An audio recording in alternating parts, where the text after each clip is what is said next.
Erwin Tulfo. Matapang kung bumanat. Si Senador Risa Hontiveros naman. Inakusahan sa PhilHealth scandal ng 2014. Paliwanag mo nga, ha? May approval ba ng palasyo yon? Nabigyan nyo ng mga bonus yung mga pagmumukha ninyo? Ha? 1,760,000 noong 2015, nung ikaw ay board of director yan, inaprubahan mo, isa ka sa mga nag-aproba. Pinapasoli na sa inyo ng COA. Hindi ninyo sinusoli.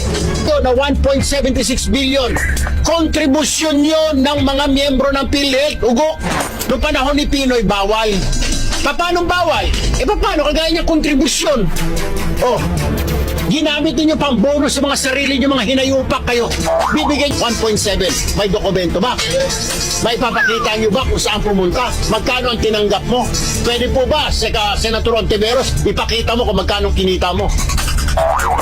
Diyos ko po naman, diyan kayo magaling. Pumuna kayo ng pumuna, mga demonyo kayo. Pero 2015 pa lang siya naging pinuno ng PhilHealth. Pero wag ka, top 2 siya sa latest survey. At kandidato siya ni Pangulong Bongbong Marcos. Google muna bago gigil para iwas mali. Ano gusto nyo pa ba? Mag-like kung gusto nyo pa.